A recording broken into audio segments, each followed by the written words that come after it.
story spans close to 28 years. So there's the beginning, which was about 27, almost 28 years ago on March 1st.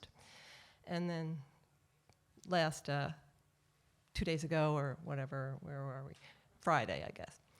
Okay, so back in 1995, I lived in Newark, Delaware with my husband in a neighborhood called The Bins.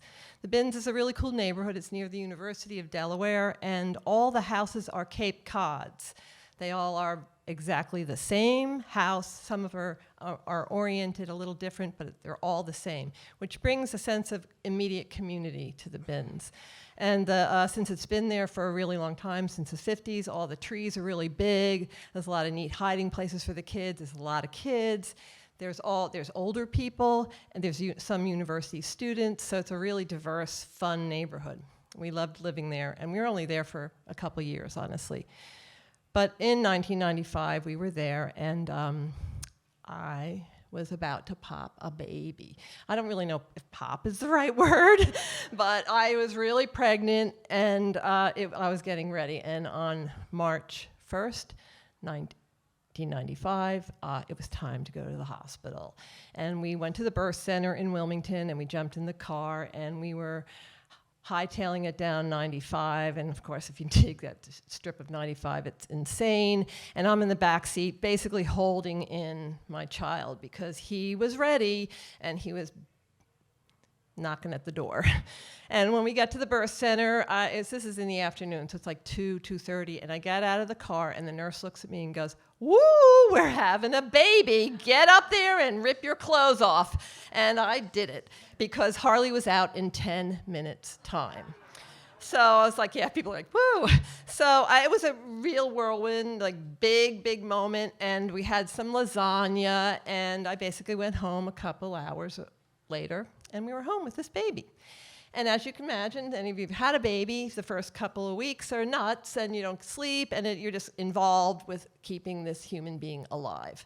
So you're not really paying attention to a whole lot of other things. Well, one day my husband goes out to the deck of our little Bins house and says, "Hey, the gargoyle is gone." Now, this gargoyle was about 3 feet high, big, heavy piece of concrete. And it was one of the ones with the big wings, and it had some, balls. And it was given to us as a wedding present by our friend Keith.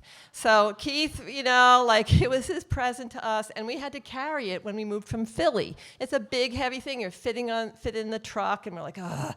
So, it sat there, and I was like, ugh. The gargoyle's gone. I got a baby. Whatever. We're not going to call the police. We're not going to figure out what happened. We're just going to let it go. But over the years, the gargoyle, we sort of do miss it. And Keith's like, I'll just get you another one. And he gets us one that's like this big. That is not compensation for the gargoyle. That was big and massive. And, so we just, we're sad. And we could get another gargoyle. We could go to Philly, North Philly, where the places that they make it. But, why would we do that? We want our gargoyle. So fast forward, many years later, we were out of Bins. We live up here, and my mom still lives in Newark, and she's 93. So I was visiting her as she was ailing, and actually my father died in 2020, so I was visiting there a lot. I go there a lot. I have a big family. I'm a middle child. Was there a middle child theme there? Anyway, and a statue theme, right? So I go near my mom's neighborhood, which is kind of near Bins, her old neighborhood, let's say, and I'm driving down the street, Dallam, and I look in front of this house, and I'm like, whoa, that's our gargoyle.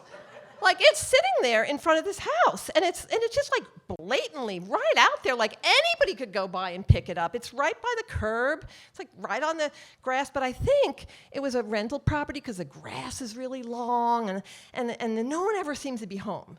And I always drive by thinking, I'll just go ask him. I'll just say, hey, nice gargoyle. Like, hey, where that came from? Because I'm imagining in my mind this whole story. I'm thinking, okay, one night some kids were partying, teenagers, college students.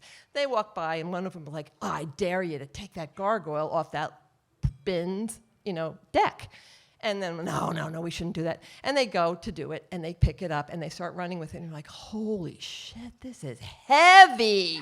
And oh gosh, I can't get to the end of it. Okay, so I think they hide it. But anyway, I don't know what happened. I don't know the story. So on Friday, I'm driving by the house, and I see the lights on, and I see people in it. And I go up to the door. This just happened, a couple days ago. And people come to the door, and they're kind of overwhelmed because the the fifth grader was like, there's somebody at the door. And I'm like, yeah, nobody comes to doors anymore. And they open it up and they see me, and I'm like, I know this is weird, but I have a story to tell you. And I tell them the whole story, and I tell them about bins, and they don't know where bins is. And I'm like, it's just over there. If you could fly, it's right over there, bins. And like, oh, okay. And then the mother comes out, and she's like, what's going on? And it's like, I tell her the whole story. And she goes, this has been here since we moved in. That's what the kids say. The mother goes, well, I'm renting the house from my friend, and she grew up in bins. And I look at the fifth grader and the teenager, and we're like, bins. And I was like, oh. So, I don't know, I guess I should wrap this up, because the ending was just basically saying, hey, can you please see if this is my gargoyle? I mean, what are the chances of another exact gargoyle being in Newark, Delaware, in the same general neighborhood? And if we could get it back, I mean, I just want my gargoyle. If it's not my gargoyle, you can have it, but I want it. My husband wants it. Keith wants it. And it would be a wonderful ending to the story, since my son is going to turn 28. So, all right, thank you.